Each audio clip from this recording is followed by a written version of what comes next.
Greetings, you guys. So, Spirit gave me another download when it came to the Cinderella. Because I don't know about y'all. Like I said, like, Cinderella just be popping up. And I didn't know, um, for those of you that might be familiar with this movie, this is one of my favorite movies when I was little. It was, the Cinderella movie, like the live action version with Whitney Houston and Brandy and all these characters, you know, in it. And it was the anniversary of that movie at the time that I was getting all these Cinderella downloads, and I was like, why am I seeing Cinderella popping up all of a sudden now? Like, after I did this video talking about Cinderella being suggested, the cartoon being suggested, the Cinderella story with Hilary Duff being suggested, and then the one with Selena Gomez. I'm like, what is going on? And then later, like maybe a week later or two, something like that, I don't know, the Brandy version started popping up, and I started seeing people posting it, and the Brandy challenge or the Cinderella challenge. I'm like, what the hell is going on? Like, what? It just started to get a little too freaky. So, and I got this other download, so I don't want to make this video too long, but if you guys can recall the scene where Cinderella's stepsister and stepmother, they're about to leave to go to the ball, and Cinderella was done doing her chores, as they call it, or whatever, and they asked her if she was going, and she's like, no, not this time, or something like that. And then the stepmother was smiling, looking at the girls like, see, she's not going. Like, they were all happy about it or whatever. And they're like, maybe next time. And she was like, yeah, maybe next time. And she walked off with her head held high, like, because she knew they was trying to, like, make fun of her. So, you know, Cinderella is not no weak little frail lady. Like, she was really, like, she kept it cute. A lot of times you could tell she wanted to say something, but she kept it cute, and a little bit, she had a little bit of a little snappy tone to her. But she walked off, and her mice, her pets or whatever, they opened the door, the dresser, the whatever it is, the dressing thing open, and the pink dress is in it. And pink dresses it's a thing for me. I'm not even gonna go into all of that, but anyway, it's this pink pretty dress, and she's all like shocked and surprised. And you know, like, sometimes our spiritual team, or not even our spiritual team, but like people around us, like you'll have friends or you'll have family, people that really want to see you do well and stuff. They'll help you out, you know, they'll do what they can, right? And I feel like that's what that represented. So that garment, that dress that she had, so she goes downstairs, and that's where they start looking at her dress, because they didn't think she was gonna go. Like, they thought that they got her caught up doing work and chores and stuck doing things, so she wouldn't be able to go. They didn't think that she would be able to. Like, they were so confident in that. They didn't want her to go to that ball, which was appointed for her to be there. It was destined for her to be there. So, you know, the enemy, and I feel like the enemy is placing, you know, taking the place of the stepmother. She represents the enemy, you know, the kingdom of darkness, if you will, that works through others in ways of playing off of people's hatred of others or jealousy or intimidation. So, you know, the enemy will use people that may already not like you, you know, people that may have a hatred towards you or jealousy or feel intimidated by you or whatever. And those people can represent the stepsisters because they were jealous of Cinderella. They didn't like her, right? So the enemy will use these people, these very people. They'll play on their shadows and use it against them to work as their agent, right? The kingdom of darkness will use these people as an agent, as their minions, right? And a lot of times these people don't even know they're being demonically used, right? Because they're so caught up in their lower vibrational mindsets and feelings and emotions towards people and things. So those people, they'll be allowed to put their mouths on you and say all types of crazy stuff about you, slander your name, gossip about you, speak word curses over you, against you, about you, all in attempt to rip you apart, to break your spirit, try to break you down and steal your joy, steal your happiness, steal your hopes and dreams, right? So the stepmom, Um, and the daughters, I think the stepmom said something. I'm gonna put the scene probably in the comments or something. I don't know, or in the description. I don't know. But I think the stepmom said something like, "Isn't that your pearls or something?" And then one of the stepsisters was like, "It is." And then she started tearing stuff off of her. And these are things that they didn't even want, mind you. There's a part in the movie where they had stuff that they didn't want or whatever. They were like talking about how ugly it was or whatever. And Cinderella used those pieces, I guess, to create this dress design. But and then her pets or the animals or whatever, they stitched everything together for her. But so anyway, that can represent them being triggered by you. You could show up your best, the best of your ability at that time, because that dress really wasn't destined for her, but she showed up in the best of what she had and what her pets or her friends, her animal friends, created for her. She showed up in the best of her ability. And even that still triggers the enemy, because it's like, no, you're supposed to be hopeless, you're supposed to be somewhere in the corner crying, going crazy, or feeling sorry for yourself. You shouldn't be picking yourself up and still making the best of what you have work for you. You shouldn't be doing that. So let me nitpick at you, let me point at everything, every flaw, everything, right?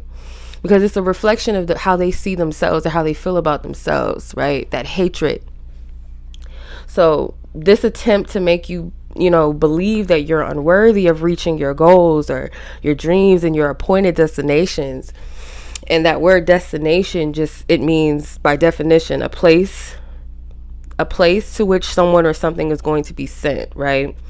So Cinderella was destined to go to that ball. That was something that was already in place. So if you look at the Latin root word of destination, it comes from the word destinar, or something like that, to make firm, establish, the action of intending someone or something for a purpose, later being destined for a place. Okay, so she was destined to be there. It was something that was already intended. It has a purpose. She had a purpose of being there, right?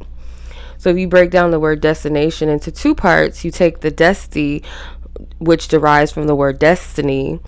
By definition, it means events that will necessarily happen to a particular person or thing in the future.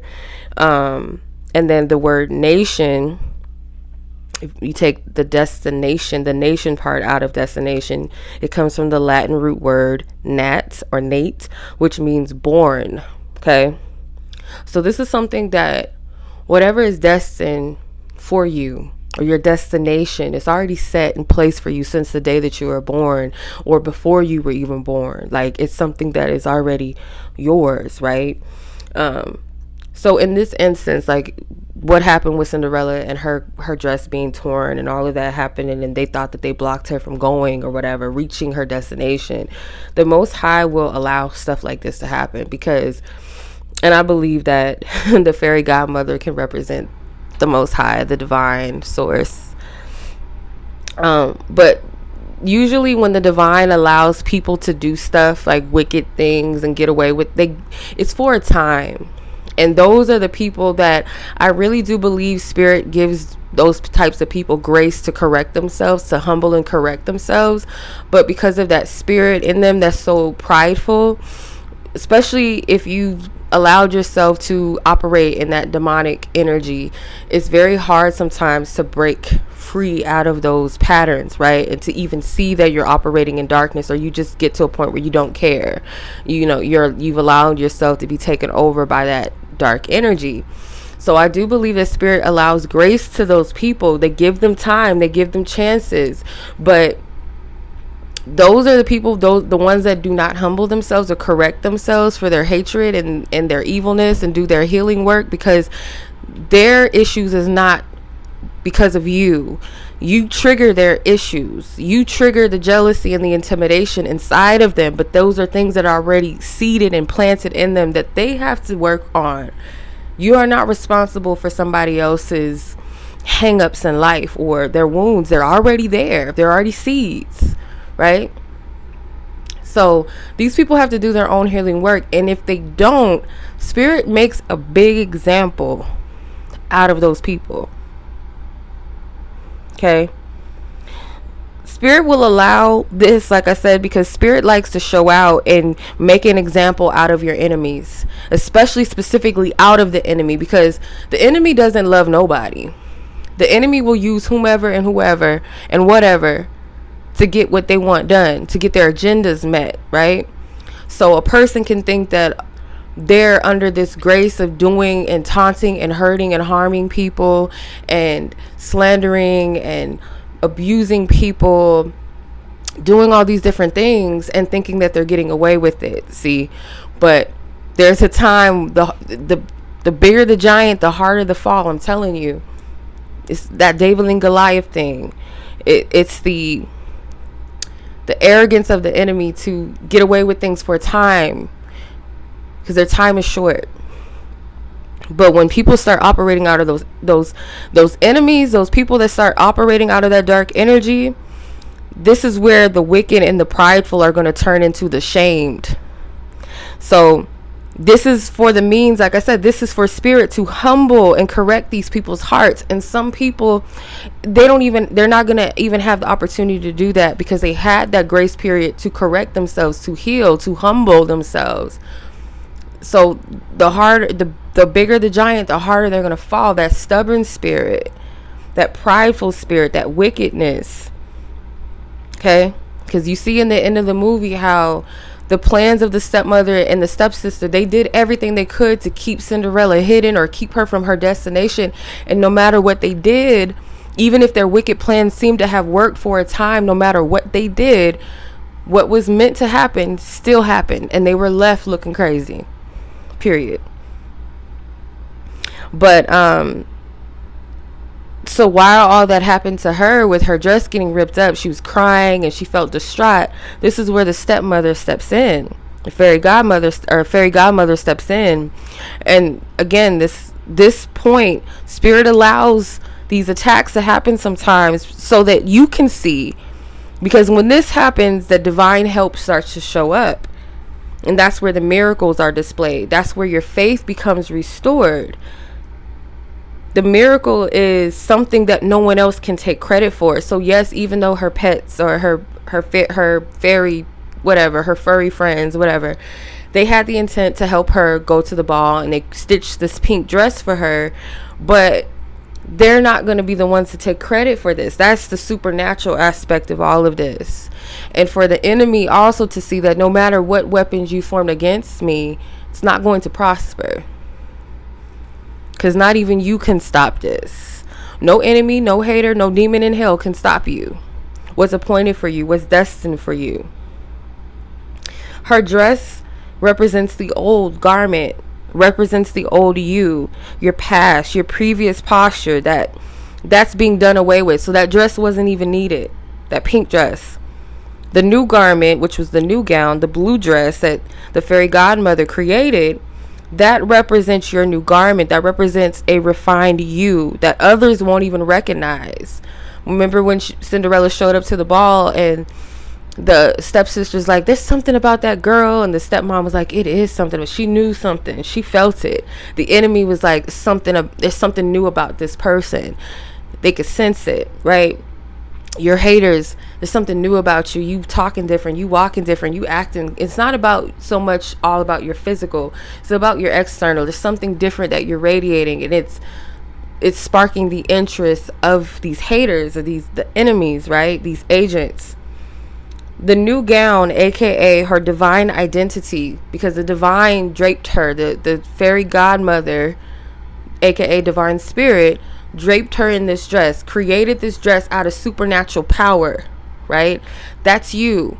So certain things in your past that people might look at as, oh, you'll never be better, you'll never heal from that, you'll never let that go, or remember how you used to do this, how you used to be like that, and you used to, be addicted to this, and you used to date this person, and you used to act like this, and or you never did this, you didn't go to college, and all this stuff that people put the limitations on, right? These external things. The new identity is your divine identity. It's something that spirit creates and moves. It's a divine power and source of energy, right?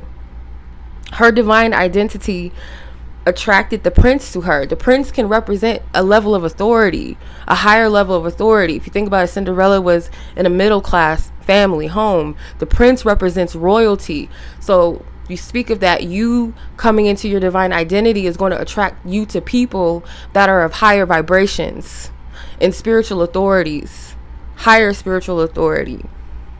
Not just romantic sense. I'm looking at the prince as a spiritual authority.